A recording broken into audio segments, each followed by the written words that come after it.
This is one of the poets with the RMP interview series. The Rusty McRustbellface Press publishes 2 authors a year, and Barbara Marie Minney is one of the authors for 2023. And we're going to be talking with Barbara. She is a transgender woman, award-winning poet, writer, speaker, teaching artist, and quiet activist. Her poetry and essays have appeared in numerous publications, including Politico, The Buckeye Flame, The Gasconade Review, Gargoyle Magazine, The Pinecone Review, Women Speak, The Women of Appalachia Project, I Thought I Heard a Cardinal Sing, and many more. Her poetry has also been translated into Spanish. She's the author of If There Is No Heaven, the winner of the 2020 Poetry is Life Book Award, and an Akron Beacon Journal Best Northeast Ohio Book Award in 2020. She also published and the poetic memoir Chapbook Challenge and Dance Naked with God.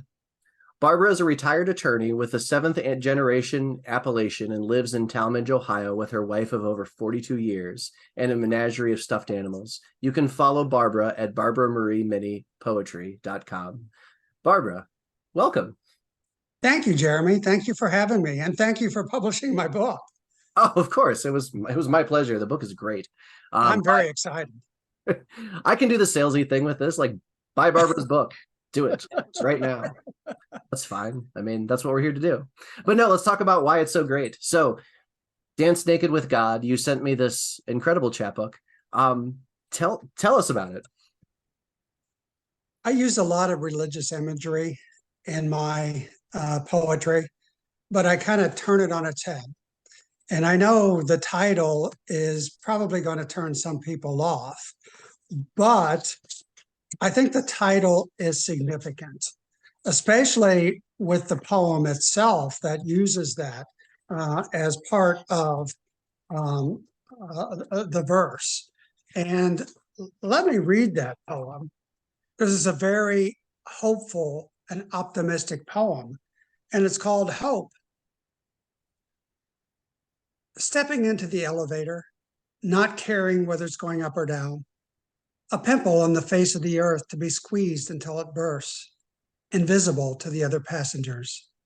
The society woman staring silently ahead, the buck-toothed boy in uniform absently twisting his dog tags around his fingers, the business-suited man talking boldly into what seems to be space, until noticing the earbuds growing out of his head. The operator, a beautiful devil, guiding us past interesting stops on our way to the outskirts of hell. Living in this pandemic-ravaged world is like standing alone in our hopes and dreams, or being an ominous, distracted mourner at our own funeral, taking a vow of emotional poverty, knowing deep down that we cannot treat the wounds of this tortured world, beauty and kindness buried under so much shit. White-capped surges birth deep at sea, massages gritty shores, a fairy light quivers in distant forest shadows. Hope is more than wishful thinking. It is both safe and uncomfortable, calling us outside of ourselves to live with reckless abandon. Hope is freedom, stripping us of our fears, like discarding our dirty clothes to dance naked with God. That poem actually came from a sermon that our minister gave at our church. And my wife and I had not gone to church for 25, 30 years because we got burned out on organized religion. And we finally realized that we needed to find a spiritual community again. And we tried several different places. We attended one church for a year. It was during the pandemic, so it was online. It did not work out for us. So we picked some other churches, and I sent an email describing our situation. And I think we sent it to maybe 5 or 6 different churches. And this particular church, Harmony Springs Christian Church in Greene, Ohio, responded within 15 minutes. And it was the only church that responded to our inquiry. So again, it was during the pandemic, so we were able to check them out online. And we decided that this was probably the community for us. And we joined the church 2 years ago, this November. And it is a very open and affirming church. They call themselves radically inclusive. And they call themselves a church for spiritual refugees who had given up on church. So it was a perfect fit for us.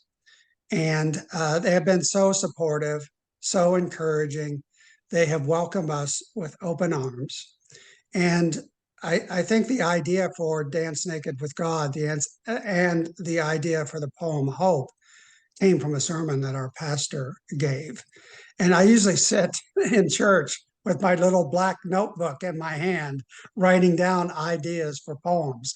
And I've got many ideas just sitting in church.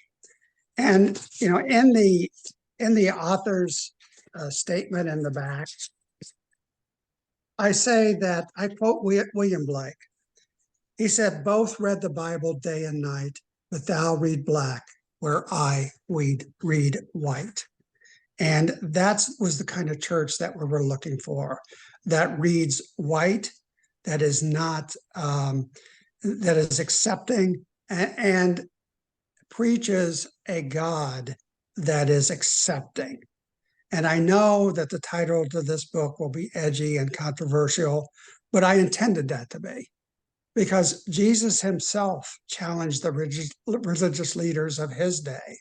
And I feel that we have an obligation to do the same today. And that's a lot about what this book is about, challenging preconceived notions of organized religion. Excellent. Yeah, I mean, and I want to ask, from that poem that you read, Hope, who does the operator signify? Or maybe what does the operator signify? The operator signifies the devil, I think. She's described as a beautiful devil, a devil that is enticing, a devil that attracts people to her, who is charismatic. And I think that's something that we have to be aware of. The devil is all around us. And in another poem that I wrote that is not in the book, I said, even the devil goes to church. Yeah, yeah. So what, I mean, I'm sure that poetry and spirituality are both rejuvenating practices. How do those fit together for you? And what does each give you that the other may not?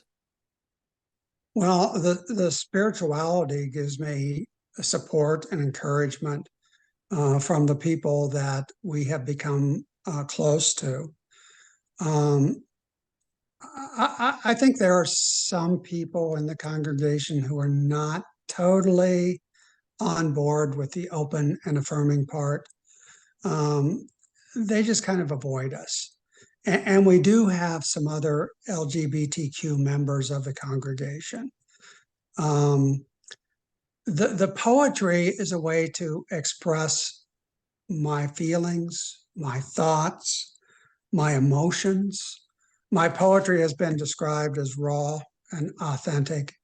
I don't, and this may be naive on my part, but I don't hold much, if anything, back in my poetry. I I tell it as I see it. It is a way of expressing my personal truth, both as a poet and as a Christian. Yeah. And your writing has very specific shades to it. And I don't know if it's because you have a poem that is titled Noir. But I feel noir looking through it. Like there's a positive melancholy. I think there's an essence of like solving life through poetry that I think maybe fits the mystery genre that noir is like so closely associated. And then like even some of the other poems around it.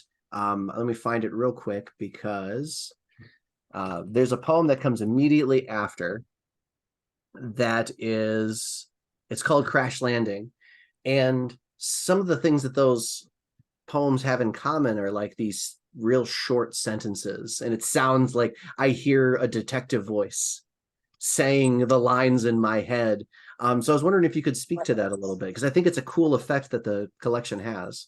Yeah, Noir was written in response to a request by my counselor, or actually a question by my counselor, my therapist.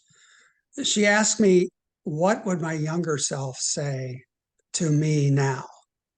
And that was the impetus for Noir. And the irony is, I never shared it with my counselor.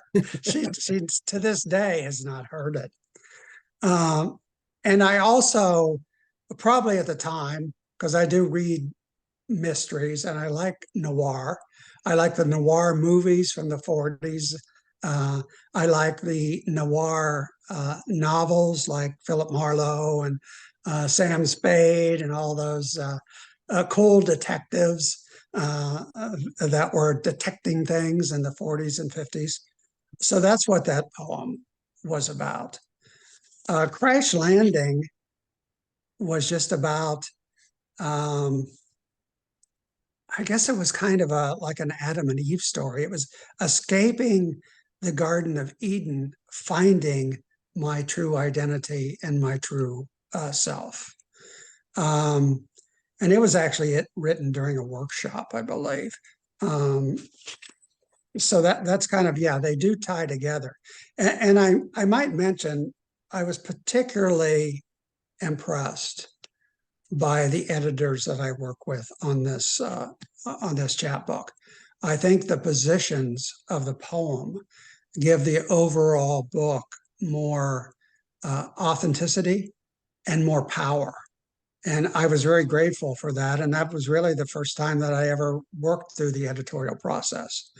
So I'm very grateful for having that opportunity to work with excellent editors, including you, Jeremy. Well, thank you. Thank you very much. The other editors were Madeline and Rucci. I'll add their names in the notes. Okay. Yep. Yeah, and they were very good too. They had excellent suggestions. And, we sat down for a couple hours and we rearranged the original order of the book. And I thought it made it a much, much better and more powerful collection.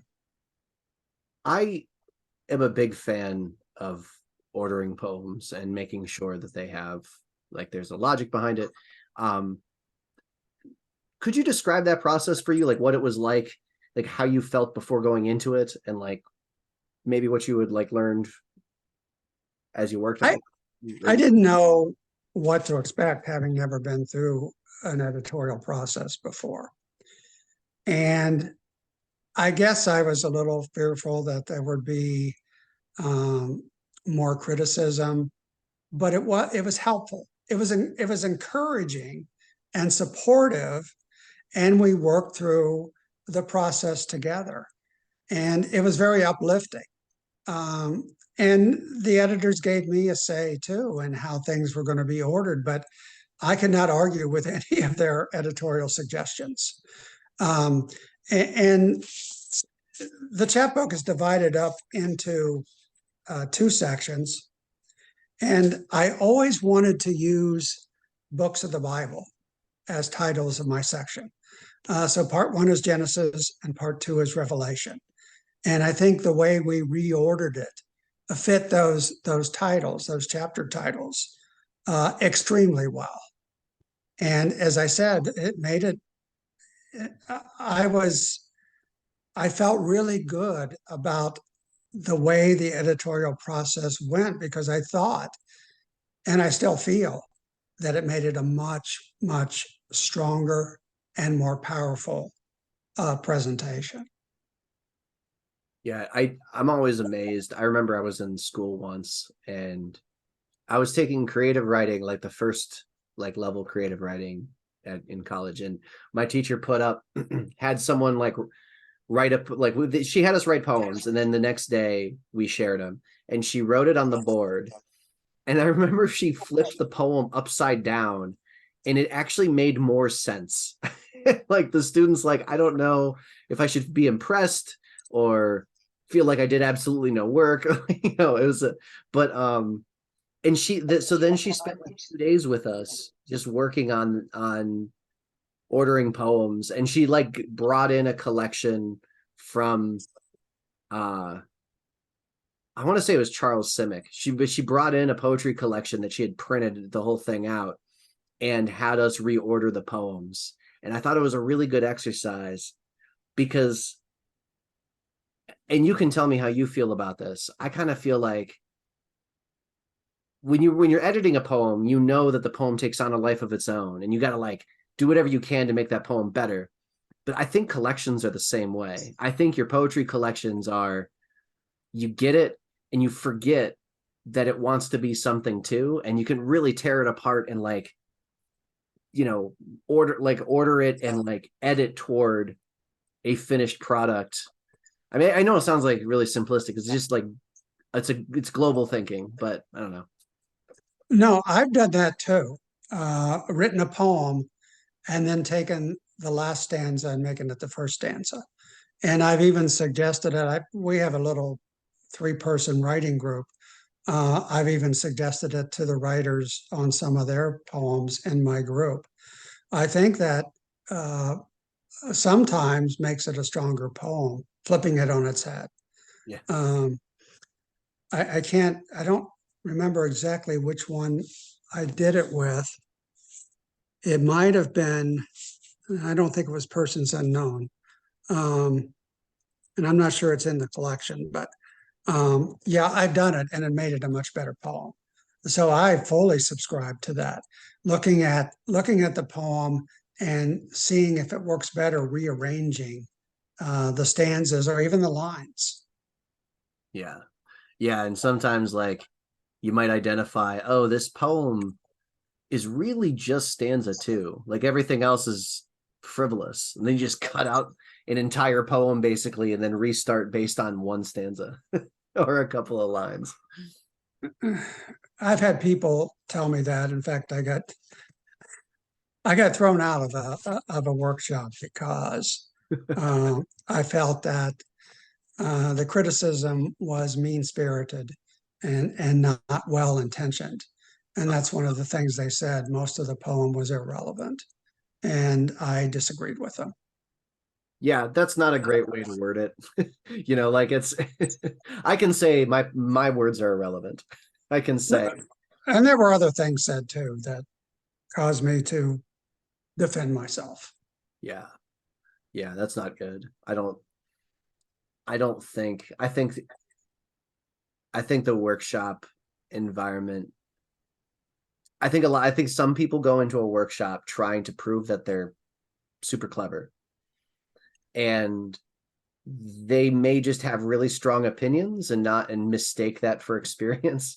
And I feel like and I think that's the only two types of mindsets that do it, but I think certain mindsets go in, and if it's not checked early and every single time, it gets out of hand, and then you get a whole group that isn't fun to be around. I'm not a big fan of workshops, even though I am now a teaching artist and have led workshops on several occasions. But I try to do it. I call my workshops no critique workshops. We're not there to critique and tear each other down. We're there to support and lift each other up. And I Yeah. think that's the way a workshop should be.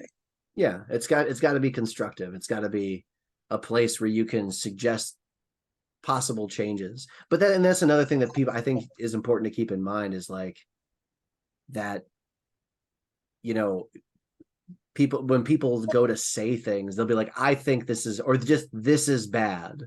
They won't say why, and they won't acknowledge that their opinion isn't the be all end all. They've got to like acknowledge that I personally doesn't appeal to me, but that's still not really talking about the poem either. So I don't understand how that opinion doesn't matter. You know what I mean? They give lip service to that, but they don't really mean it. Yeah. They say that you, as the poet, have the ultimate say, but I don't think they really mean it. I don't think they're sincere. I think it depends on the group. I think some groups are and some aren't, but Yeah, but my experience has been they're not really sincere. Right, right. And that was gonna be the next thing I was gonna say was like I am not I have no idea like the workshops you've been in. I've heard some terrible horror stories. Like I've encountered some like iffy groups where it's like, I might not come back to this one. But like people have told me some crazy zany stuff. Like one person, she's a friend of mine. She went to this workshop to discuss these poems, and she handed out the poem, and midway through reading it, middle of her like saying the words, someone else at the table just ripped her poem in half. Oh my gosh. And like and then she just stood up midst and just walked out of the room, which is I would. it's so insulting. And she told that to me, and I was like, oh my God. I don't even know what I would do. What would you do? I think I would walk out too. Yeah. That's inexcusable behavior. Yeah. Yeah, it's absurd. So what is your writing process like? Like how do you edit? How do you filter ideas? My writing process, I get an idea and I let it percolate in my head for a while. I jot down ideas. I may even start to write the poem and then jot down other ideas for the poem. But my writing, I would describe my writing as intuitive. I write what occurs to me. I do a lot of, I'm a big advocate of free writing. Just sit down and start writing or writing words. I read a book years ago called I think it was called something like The Natural Writing Process, where you do brainstorming, which was a form of free writing, and then you write your poem. Um, I am more deliberate in my word choices now than I used to be. Uh, I used to subscribe to the first thought is the best thought. I don't necessarily do that now. Um, I, as far as editing, I try to say what I want to say as simply and with as few words as possible. And I think that's a better way of, it's a better way for me of writing. And I think for me, it creates a better poem. Yeah. It's got some Hemingway baked into its structural. Hemingway is like a literary hero of mine. Um, Although I'm not necessarily uh, subscribing to his masculine toxicity, but but yeah, his writing style has been and continues to be a big influence on me. Although he didn't write poetry, he did write some poetry, but he didn't write primarily poetry. But you know, his idea of one true sentence really speaks to me in terms of writing my poetry. Yeah, and I think it sounds poetic, the things he wrote. I mean, like if you take out like a paragraph and set it aside and you have like somebody's internal monologues, there are a lot of moments reading his books where I'm like, that's a poem. Oh yeah, Yeah. yeah, for sure, for sure. Which, so yeah, you actually, kind of makes sense you talking about paring down the writing because you do some erasure poetry, which I don't get to see a lot of, especially when I don't always feel like it's as deliberate as it could be, and yours feels very deliberate. So talk to me about the erasure work that you do. Um, I do found poetry, erasure poetry, and blackout poetry. And I actually taught a workshop on it at the West Virginia Writers Conference. Um, it's a new concept for me. Blackout poetry is not, but found poetry and eraser poetry is a new concept for me. And I like it a lot. It's a good way to break out of writer's block. You just take something and create a poem from someone else's writing or someone else's work. Um, it is deliberate in my what I black out or what I erase and what I leave.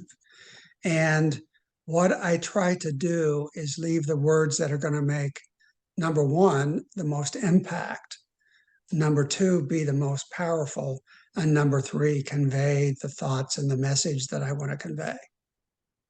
Okay, that's good. I mean, because you were a lawyer for a long time. Well, your whole career was law, right? Yes, it was 36 years. Okay, that's so how does that affect your poetry, would you say? I The don't think it words? does. I don't think it does at all. During the 36 years that I practiced law, I did no creative writing. I did not write a single poem or a single work of fiction or an essay. I did a lot of legal writing, and I did uh, co-author 3 legal type books. But it's a different type of writing. It's very technical. There's nothing really creative about it. There's a formula that you need to follow in writing a brief or writing a legal opinion. And I found it actually draining and not particularly fulfilling at all. So I don't think it has any impact on my creative writing. Although one of the things that would be interesting to do is take something that I wrote as a lawyer and create an eraser or blackout poem. I would love to see that. I would also love to see like mix up the words and do a centos where you use all of the words, but you just put them in different orders. And see That would be interesting too. That's on my list somewhere to do something like that. a guy I went to school with, was he was also in science. He was a microbiologist, I think, and he would take documents that he wrote at work or their form templates and turn them into poems. And he wrote some really, it was hit or miss. Like sometimes it was like some real zany, just like he's filling in boxes and it didn't quite line up. But then sometimes he would turn in something that's just like hilarious and great. Like it's really Yeah. So I want to highlight this picture because you took this picture, right? With the I did. the York House Gardens. I did. Okay. So I'm gonna put up this photo. Dun, dun, dun, dun. I'm gonna share my screen here. Okay, so this is the photo that is your cover. This is from the York House Gardens, and the statue is naked ladies, if I'm not mistaken. Uh-huh. Talk to me about this photo and why you chose this for the cover. I think it's a beautiful, beautiful photo. I chose it as the cover because I thought it fit very well with the title, Dance Naked with God. It's one woman appearing to help another woman climb out of, I don't know whether it's a pit or what it is that she's in. And it spoke to me on a very deep level. And it does appear that the two ladies are in a form of dance. And to me, it had a spiritual component to it too. And I thought it worked well with the title and the theme and the 2 sections, Genesis and Revelations. It's like being reborn in a sense. The woman who is climbing out of the pit, being reborn. And of course, in my case, I went through a rebirth in a sense, transitioning from 60 years living as a man to the woman that I now know that I was always meant to be. It just took me a long time to get there. And I know because your first book, which is not Dance Naked with sorry, what was your first book's title? If There's No Heaven. If There's No Heaven, thank you. Because that's all also has heavy religious motifs throughout. And it is also, I'd say it's probably more, correct me if I'm wrong, more directly related to the transition. And I felt like the poems, as I've known you, the stuff that you've written and the stuff that you read since then have grown more. I don't want to say more positive because I don't want to put it on a gradient of like positive to negative because I don't think you've ever been a negative poet, but maybe more forward thinking, more like there's a aesthetic that you're moving toward and that there's some empowerment and some satisfaction out of that. Is that correct? Yes, my first book was a memoir of sorts. It was autobiographical. It chronicled my first 2 years living as a woman. And it went from being uncertain to being triumphant. Um, I was really surprised when it won the award that it did. I did not think that it would be selected. Um, and I think since that time, my writing has gotten deeper, probably more emotional. I would say more positive, although I still write a lot about my struggles with mental health. Um, I still write a lot of depression poems um, because that's what I experience from time to time. But I do think that my poetry has gotten more hopeful as I have gotten more hopeful. Hmm. Yeah, and I think even the poem from this collection, Dance Naked with God, you have the poem called Roadblocks. And Yes. Roadblocks describes very serious, very powerful moments. Um, but none of those moments are presented as insurmountable. Or, sorry, my cat just turned my printer on. Oh, she's playing with it. 1 second. Okay, I unplugged it. Sorry about that. What are you doing? I've never, she just like pressed the button. So it started copying pages. Okay, whatever. Anyway, cat aside. But yeah, I don't think that any of the roadblocks that are described as things that are insurmountable. They're just things that you're discovering now, things that you're working through now. Yeah, I think you're right. And let me read that poem. Um, it's called Roadblocks. The gray Northeast Ohio sky pickets the horizon with a murky luster, a shadowy fog obscuring the frozen lake, a solitary great blue heron scavenging the shore. A solitary gentle woman meanders through sleeping fields, bone-crushing guillotine corn stalks, ghosts gleaming in her eyes, exchanging fire with the murderer of her true self, respecting blazing memory snapshots, never learning how to be a woman from her mother, or applying makeup, or taking off her bra without first removing her blouse. We are undependable commentators, having the vaguest sense of ourselves, crafting stories that omit inconvenient truths. Just look at any Facebook page. The sands of the hourglass are flowing on her womanhood, regret and sorrow lasting a lifetime, destroying what is beautiful, victories hidden among the casualties. Jesus said, love your neighbor as yourself. But that presumes that you love yourself, just as never give up on your dreams presumes that you have dreams. Dreaming is for the courageous, and so is love. If there is a heaven, why do we say until death do us part at weddings? Oh, I love that ending.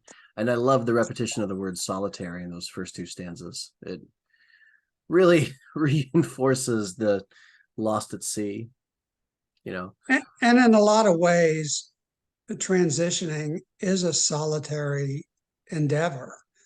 I was lucky to have the support of a wife who stayed with me and transitioned too through the process. Many marriages where one of the spouses transitioning do not survive. I think it's something like 60% end up uh, divorcing or breaking up. So I'm very lucky in that respect. And I had someone as a role model to teach me how to be a woman, how to act, how to dress, how to do makeup, how to act appropriately in public. So I was very lucky in that respect. But I think the poem Roadblocks does have a hopefulness to it, even though it talks about roadblocks that have been faced and perhaps overcome. Yeah. And I want to say I'm so very happy that the two of you were able to keep it going, because I do know that's very difficult. It's a very difficult thing on a spouse, and you guys are lucky that it kept going. We're very lucky, yeah. But I think we were motivated by a deep love and respect for each other, and lots of communication. Yeah, yeah, I can imagine. Um, what is something that you want people to take away from when they read this collection? One thing I want them to take away is to understand transgender women. Uh, we are just normal people, for the most part, who want to live our lives as quietly and stealthily as possible.